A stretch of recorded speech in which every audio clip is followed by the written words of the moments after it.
கர்த்தருடைய பரிசுத்தமான நாமம் மகிமைப்படுவதாக. ஆசீர்வாதமான ஒரு நல்ல கால வேளையிலையும் அனுதின மன்னா என்கிற வேத தியானத்தினால் உங்களை சந்திப்பதில் மிகுந்த சந்தோஷம். கிருபையாய் கர்த்தர் நமக்கு கூட்டி கொடுத்திருக்கிற இந்த நாளுக்காக கர்த்தரை நாம் ஸ்தோத்திரம் பண்ணுவோம். இந்த நாள் மார்ச் மாதம் 20ஆம் தேதி வியாழக்கிழமை காலவேளை.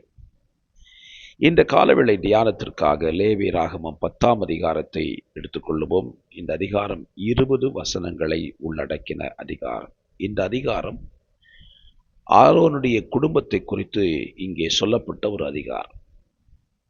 ஆரோனின் குடும்பம் தேவனுடைய ஊழியத்திற்காக அழைக்கப்பட்ட ஒரு குடும்பம், அழைக்கப்பட்ட ஒரு கோத்திரம். அந்த கோத்திரத்திலே தேவனுடைய அழைப்பின்படி ஆசரிப்பு கூடாரத்தில் அவர்கள் எப்படி பிரவேசிக்க வேண்டும், எப்படி நடந்து கொள்ள வேண்டும் என்கிற பிரமாணத்தை நமக்கு விளக்கி காண்பிக்கிற குடும்பம்.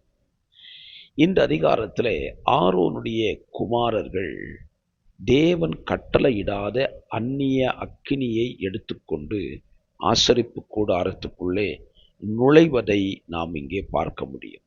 இந்த காலவெளியிலேயும் இந்த வசனத்தை நாம் சிந்தைக்காக எடுத்துக்கொள்ளுவோம். தேவன் கட்டளையிடாத அக்கினியை எடுத்துக்கொண்டு ஆலயத்துக்குள் பிரவேசிக்க கூடாது.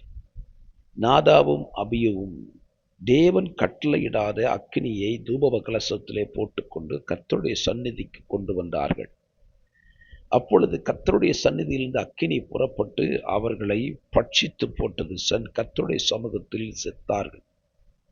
கவனிக்க வேண்டும், தேவனுடைய சமூகத்தில் வாழ வேண்டியவர்கள், பிழைத்திருக்க வேண்டியவர்கள் இங்கே மரித்து கிடக்கிறார்கள். இவர்கள் யார்? தேவனால் பிரித்தெடுக்கப்பட்ட கோத்திரம், ஆரோனுடைய பிள்ளைகள். ஸ்தோத்திரம். ஏன் இவர்கள் மரித்து போனார்கள் என்றால் ஒரே ஒரு காரணம்தான். கர்த்தர் கட்டளையிடாத அக்கினியை தூபகலசத்தில் நிரப்பி ஆண்டவருடைய சந்நிதிக்கு கொண்டு வருகிறார்கள். இந்த நாட்களிலேயும் நாம் ஒரு காரியத்தை கவனமாய் சிந்திக்க வேண்டும். கர்த்தர் கட்டளையிடாத எந்த காரியத்தையும் தேவ சமூகத்திற்கு, தேவ சன்னிதானத்துக்கு நாம் என்ன செய்யக்கூடாது? கொண்டு வரக்கூடாது. அதை நாம் புரிந்து கொள்ள வேண்டும். தேவன் கட்டளையிடாத எந்த காரியத்தையும், ஸ்தோத்திரம்.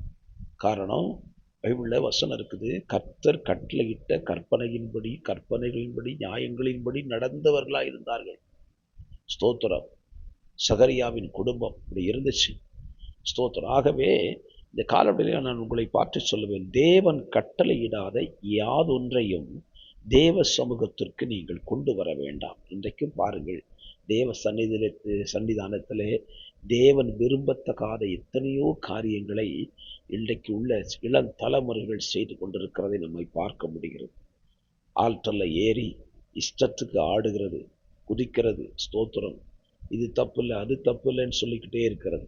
தேவன் கட்டளையிடாத எந்த காரியத்தை கொண்டு வந்தாலும் தேவனுடைய சிட்சையை அங்கே சந்திக்க நேரிடுகிறது. ஆகவே ஆரோனின் குமாரர்கள் இந்த தவறை செய்த பொழுது கர்த்தர் ஆரோனின் குமாரர்கள் என்று கூட பார்க்கல. யாராயிருந்தாலும் சரி, என்னுடைய பிரமாணத்தை மீறுகிறவர்களை நான் சிட்சியாமல் விட்டதில்லை என்பதுதான் தெய்வ தீர்மானம். ஆகவே இந்த காலவெளியில் இந்த நல்ல எண்ணங்களை உங்கள் வாழ்க்கையில யோசித்து பாருங்கள். நீங்கள் கர்த்தருடைய கட்டளையின்படி, கற்பனையின்படி தேவனுடைய சன்னிதானத்துக்கு வருகிறீர்களா?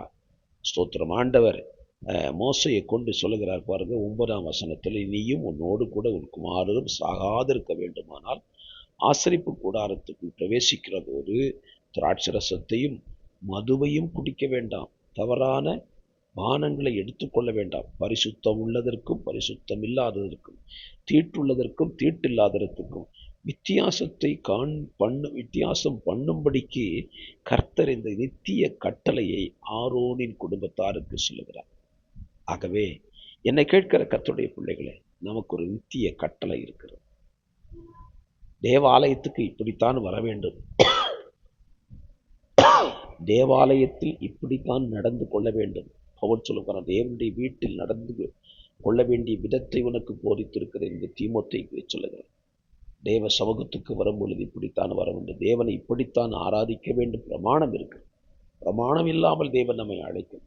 ஆகவே பிரமாணத்தின்படி வாழ இந்த காலவெளியில் உங்களை ஒப்புக் கொடுங்கள். கர்த்தர் உங்களுக்கு உதவி செய்வார். பரிசுத்த பிதாவே, இந்த காலவெளியில் கேட்ட வார்த்தையின்படி உம்முடைய பிரமாணத்தின்படி வாழ நீர் எங்களுக்கு உதவி செய்யும். வார்த்தைகளை கேட்கிற பிள்ளைகளை ஆசீர்வதி. இயேசுவின் நாமத்தில் பிதாவே, ஆமென்.